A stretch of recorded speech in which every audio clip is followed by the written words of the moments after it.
Good day, everybody, and welcome to the Daily inSight. So today's post was basically focusing on the challenges. So I always want to be transparent. I want people to see that their coach on the other side of these messages, the other side of the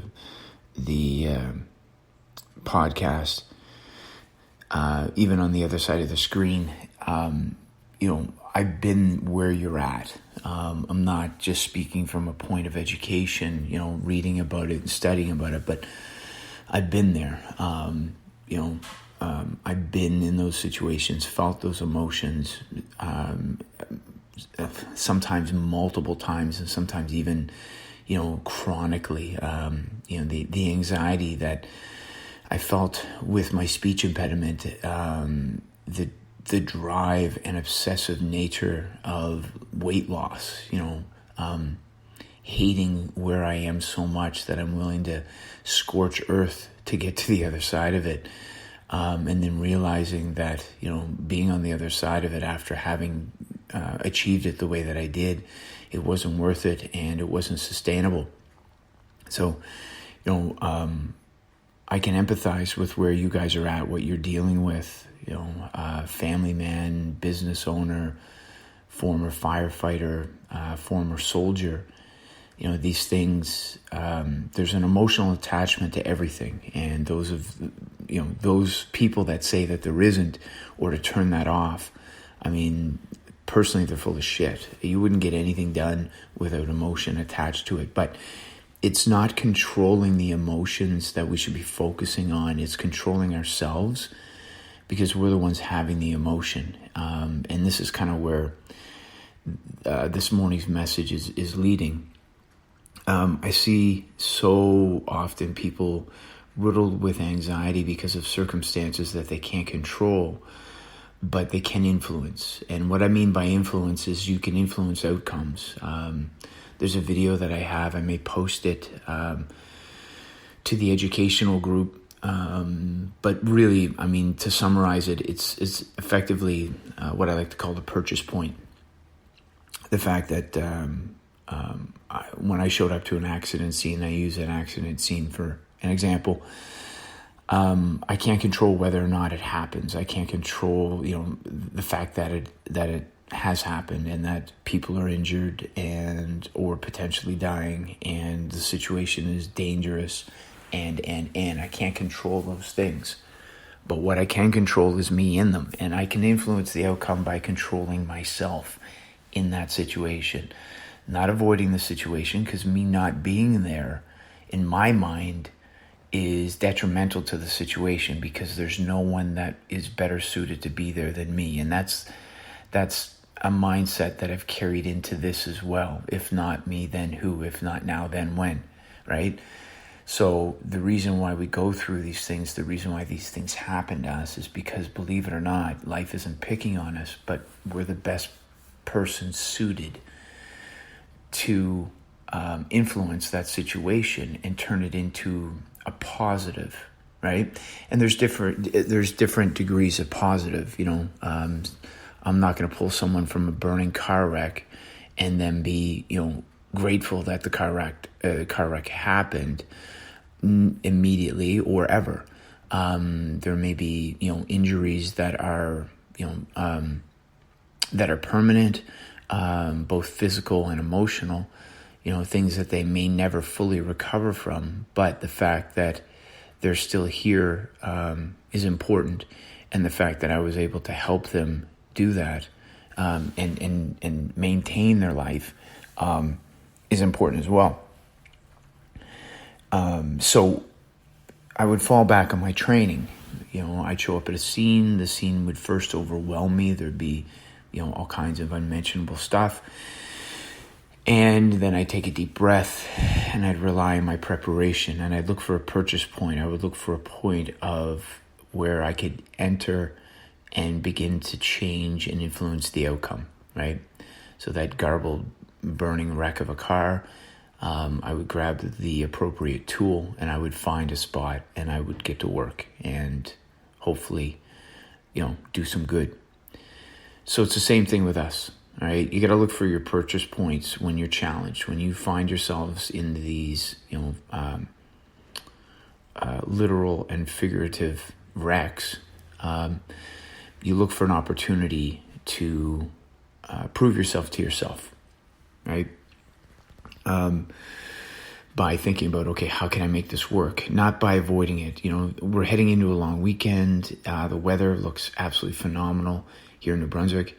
It's going to be a challenge for a lot of you.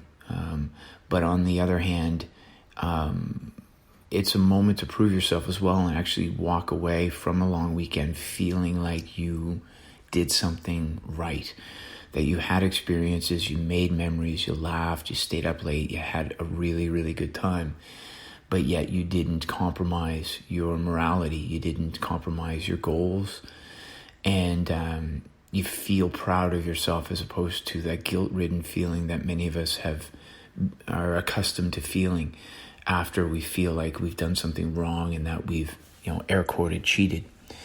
So this is a great opportunity. And these opportunities, they make us stronger. And I want you to all realize that, right? They're not there to break you down. They're actually there to make you better at what it is that you do in between and see from a different perspective and begin to realize, this is my life. These are the things that happen to me, or not to me, but for me. And really, it's what I perceive and how I conduct myself that really kind of determines whether or not they're positive or negative, detrimental or beneficial. So we do have control, but we don't necessarily, we don't have control over situations. We have control over outcomes, all right? So just keep that in mind when you're heading into the holidays. I've been doing this a long time, like I repeatedly say, and it has been a long time. It makes me sad that people feel stress and overwhelm and anxiety about opportunities like holidays, like Christmases and, all the holidays, that they feel like they have to make a choice between health and celebration, right?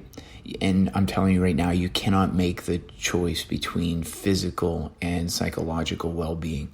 The two of them are inseparable. They're collaborative. So you can't focus on your physical health and not focus on your mental health. You can't focus on your mental health and not focus on your physical health. And this is kind of what's happened is we have two disciplines that really aren't two disciplines. They're the same. They're just different leverage points. So the weekends, the long weekends, those are opportunities to kind of focus on your psychological health by leveraging your physical health, right?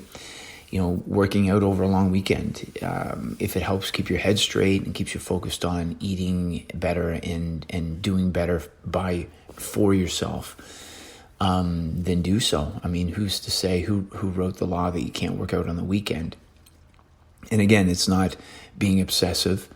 Some people may look at it that way, but I find a lot of the times obsession is a word that lazy people use for motivation, right? So when someone's motivated, someone who's more lazy and less driven and just that type of person, they tend to label you as obsessive when really you're just motivated to achieve your goal.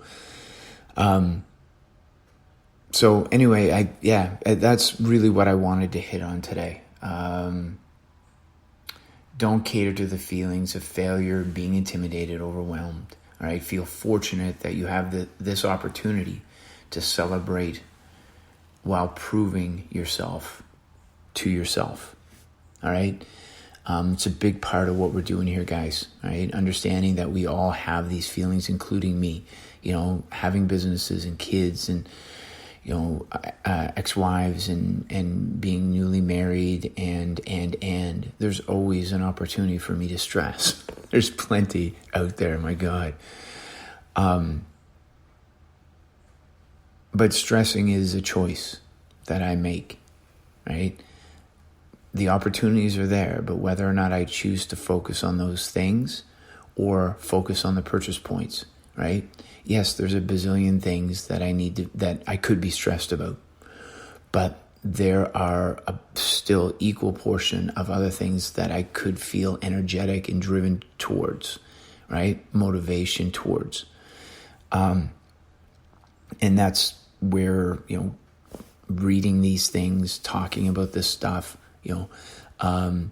looking at the data, weighing yourself every day, tracking your food, having a good meal plan to follow so it gives you that semblance of structure and direction.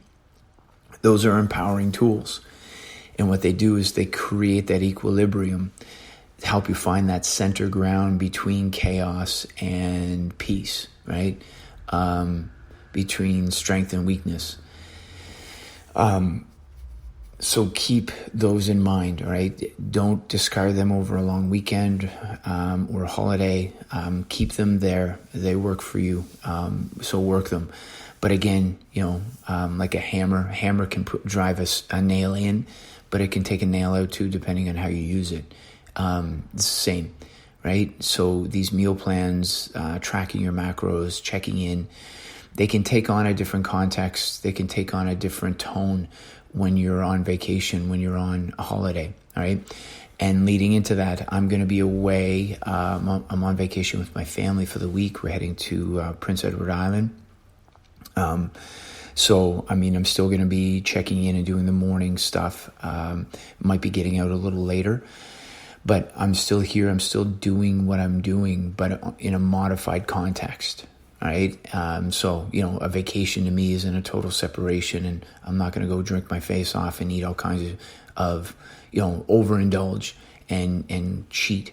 Right. I am who I am. So when I'm on vacation, I'm still healthy on vacation, but it's a different version, and takes on a different context than the, Monday to Friday work me. Right. So I've learned to have those balances, whereas years ago, I would be riddled with anxiety. What am I going to do over a vacation? I'm going to gain weight. So I'm already forecasting. I'm thinking I'm going to gain weight. It's going to be out of my control. What am I going to eat? How am I going to weigh and measure my food? Like all of this stuff, like it would just be overwhelming to me. So the vacation would actually be more stressful.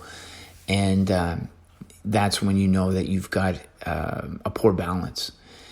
So over the years and decades of me dealing with my own issues, that behavior has really manifested itself in a positive light.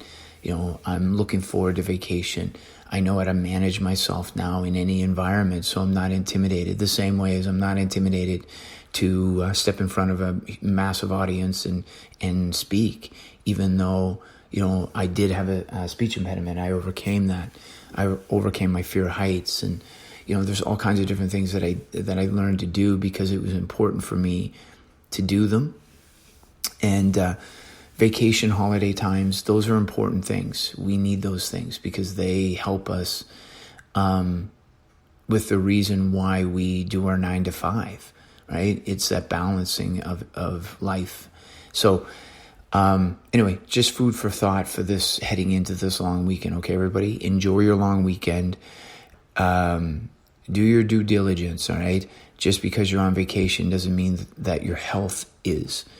You still need to cater to your health. So if you're consuming alcohol, do it responsibly. Remember, to eat, right? Give your body what it needs to be able to celebrate. You don't want to neglect your body during a time of celebration. But understand, too, that the celebration is to be different than the Monday through Friday routine, all right? So if you stay up later, you may drink less water, you may eat different foods, but control your portion sizes, all right? And when it comes to alcohol, just remember your goal. So try to keep it clean and lean. What I mean by that is no big calorie-dense drinks. Try to keep the calories within reason. Set guidelines for yourselves. Like for me, I won't go and buy more alcohol than I need.